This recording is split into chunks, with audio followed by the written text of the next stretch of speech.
भारत की economy highway पर दौड़ती हुई मर्सिडीज और फेरारी जैसी है। उन्होंने कहा है, मैं नहीं कह रहा हूं। और पाकिस्तान की इकॉनमी एक मलबे से भरी डंप ट्रक जैसी है। मैं उनके इस बयान को केवल ट्रोल मटेरियल नहीं मानता। इस गंभीर चेतावनी के पीछे जो ऐतिहासिक संकेत है, यदि हमने उस पर ध्यान नहीं दिया तो यह हमारे लिए एक चिंता का विषय बन सकता है। मुझे ऐसा लगता है साथियों कि हमें पाकिस्तानी सेना की इस भ्रम को तोड़ना होगा।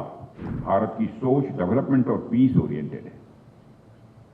हमारे लिए डेवलपमेंट इन आइसोलेशन नहीं है, बल्कि कलेक्टिव डेवलपमेंट ज्यादा महत्वपूर्ण है भारत के लिए।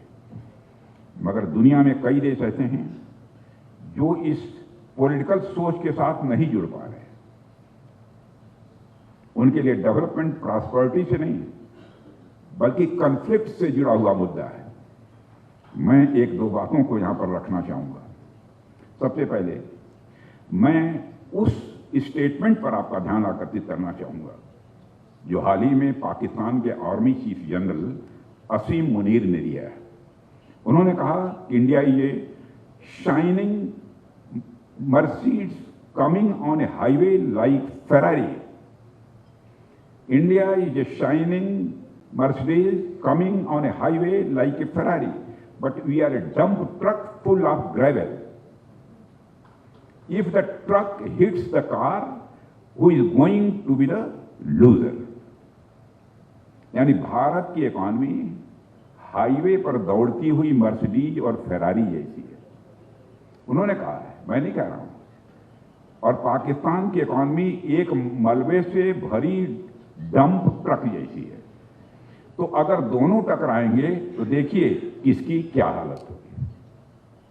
अब इसका जवाब तो आप लोग जानते हैं। साथियों, अब इस बयान पर पाकिस्तान के अंदर भी और पूरी दुनिया में असीम मुनीर को खूब ट्रोल किया गया।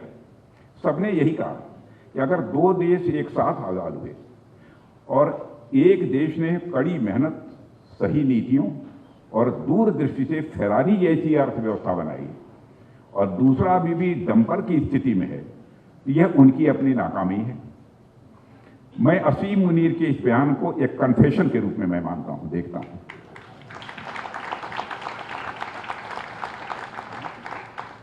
मैं उनके इस बयान को केवल ट्रोल मटेरियल नहीं मानता।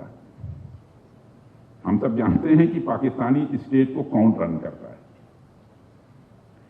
इस गंभीर चेतावनी के पीछे जो ऐतिहासिक संकेत है, यदि हमने उस पर ध्यान नहीं दिया तो यह हमारे लिए एक चिंता का विषय बन सकता है। और हाँ, यदि हम इस पर ध्यान देंगे और इस पर तैयारी करेंगे तो इस तरह की चेतावनियों का करारा जवाब देने में भारत सक्षम है।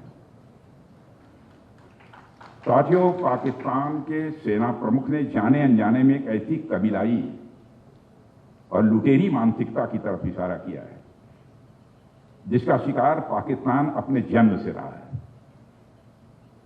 वो मानसिकता यह मानकर चलती है कि आप रिच हैं, आप मॉडर्न हैं, आपके यहां महिलाओं को सम्मान मिल रहा है, आप चांद पर पहुंच गए हैं, आप आर्थिक विकास कर रहे हैं, इसलिए आपका ध्यान डेवलपमेंट पर है बजाय इसके कि युद्ध लड़ने पर। यानी हम डेवलपमेंट पर ध्यान दे रहे हैं, युद्ध लड़ने पर नहीं। आपके उदार चरित्र और आपके उदार समाज के चलते आपकी सैन्य परंपरा और आपका लड़ाकू जज्बा कमजोर पड़ गया है, वो मानते हैं। वह लुटेरी मानसिकता यह मानकर चलती है कि शायद हम वार के नेगेटिव कॉन्सिक्वेंसेस झेलने के लिए उतने तैयार नहीं होंगे और हमारी लड़ने की ताकत और इच्छा शक्ति यह दोनों कमजोर पड़ गई है। मुझे ऐसा लगता है साथियों कि हमें पाकिस्तानी सेना की इस भ्रम को तोड़ना होगा। ऑपरेशन सिंदूर के चलते तो वैसे उनके मन में यह भ्रम उत्पन्न होना भी नहीं चाहिए था। कैसे हो गया यह ऊपर वाला जाने। पर हमें यह इंश्योर करना होगा कि भारत की प्रॉस्पेरिटी, हमारी संस्कृति और हमारी इकोनॉमिक प्रॉस्पेरिटी के साथ साथ हमारी रक्षा क्षमता, डिफेंस कैपेबिलिटी और अपने राष्ट्रीय सम्मान के लिए लड़ने की भावना भी हमारी उतनी ही सशक्त बनी रहे और बनी रहेगी। हमें यह इंश्योर करना होगा कि हमारी सभ्यता में, हमारे राष्ट्र में वो फाइटिंग स्पिरिट भी जिंदा रहे। और मैं डिफेंस मिनिस्टर के नाते कहना चाहता हूं वो जिंदा है और जिंदा रहेगी।